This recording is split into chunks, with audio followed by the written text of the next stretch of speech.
వచ్చే ఏడాది అసెంబ్లీ ఎన్నికలు జరగనున్న నేపథ్యంలో ఇప్పటి నుంచే రాజకీయాలు హీట్ ఎక్కాయి. డిఎంకే మరొకసారి అధికారంలోకి వచ్చేందుకు సరికొత్త ప్రణాళికలను అమలు చేస్తుండగా, మరోవైపు డిఎంకేను బలహీనపరిచేందుకు ప్రతిపక్షాలు తీవ్రంగా ప్రయత్నిస్తున్నాయి.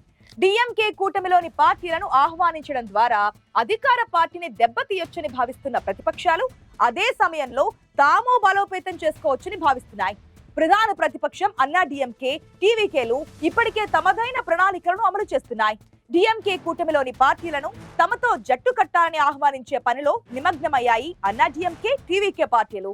2019 లోక్సభ ఎన్నికల వేళ డిఎంకే నాయకత్వంలో ఏర్పడిన కూటమి ఆ తర్వాత జరిగిన పురపాలక సంస్థలు, శాసనసభ ఉప ఎన్నికల్లోనూ సత్తా చాటింది.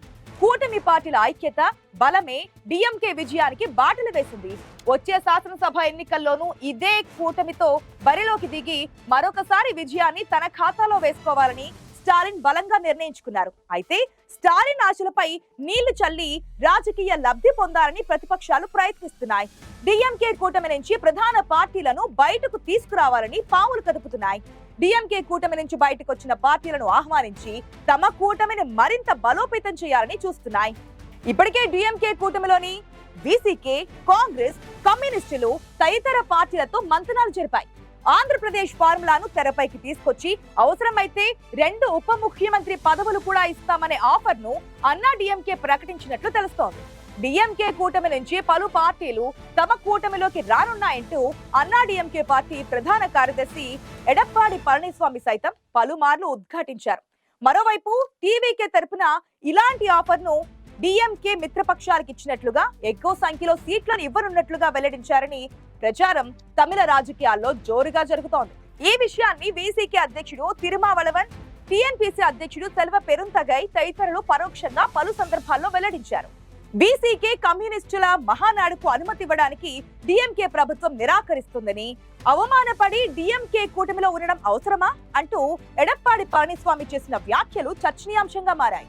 అదే సమయంలో తమ పార్టీ కూటమిలో చేరే పార్టీలకు ఎర్ర తివాచీ పరుస్తుందని తెలిపిన పళనిస్వామి తద్వారా వీసీకే, కమ్యూనిస్టు పార్టీలను తమ కూటమిలోకి ఆహ్వానించారు. అయితే కమ్యూనిస్టులు అడ్రస్ లేకుండా పోయారని విమర్శించిన పళనిస్వామి ఇప్పుడు తమ కూటమిలోకి ఆహ్వానిస్తున్నారని సిపిఎం రాష్ట్ర కార్యదర్శి షణ్ముగం ఎద్దేవా చేశారు. అంతేకాదు పళనిస్వామి పరిచేది ఎర్ర తివాచీ కాదని, కుట్రపూరిత వల అని షణ్ముగం విమర్శించారు. మరోవైపు ఎడప్పాడి పళనిస్వామి ఆహ్వానం హాస్యాస్పదమని, బీజేపీ పరిచిన రక్త తివాచీలో ఎడప్పాడి పళనిస్వామి పయనిస్తున్నారని సిపిఐ రాష్ట్ర కార్యదర్శి ముత్తరసన్ విమర్శించారు. దీన్ని బట్టి చూస్తే కమ్యూనిస్టులు అన్నా డిఎంకేతో జట్టు కట్టడం కష్టమని అర్థమవుతోంది. డిఎంకే కూటమిలోని పార్టీలు తమతో జట్టు కడితే తాము రెడ్ కార్పెట్ వేసి మరీ ఆహ్వానిస్తామని ప్రతిపక్షాలు చేస్తున్న వ్యాఖ్యలతో అధికార కూటమి నాయకత్వంలో ఉలిక్కిపాటు మొదలైంది. ఇప్పటికే డిఎంకే కూటమిలోని పార్టీలు గతంలో కంటే తమకు అధిక సీట్లు ఇవ్వాలని బహిరంగంగానే డిమాండ్ చేస్తున్నాయి. దీంతో ఈసారి ఎన్నికల్లో డిఎంకే కూటమిలో సీట్ల సర్దుబాటుకు సంబంధించి విభేదాలు నెలకొనే అవకాశం ఉందని ప్రతిపక్షాలు భావిస్తున్నాయి. ఇలాంటి పరిస్థితుల్లో డిఎంకే కూటమిలోని పార్టీలను ఆహ్వానించడం ద్వారా తాము మరింత బలోపేతం కావాలని ప్రతిపక్ష పార్టీలు ప్రణాళికలు రచిస్తున్నాయి. అధికారంలో భాగస్వామ్యం పేరుతో తమ కూటమి పార్టీలకు సర్ది చెప్పడం ద్వారా సీట్ల పంపకాలను సజావుగా పూర్తి చేయాలని భావిస్తున్న డిఎంకేకు ప్రతిపక్షాల ప్రయత్నాలు ఆందోళనకు గురి చేస్తున్నాయి.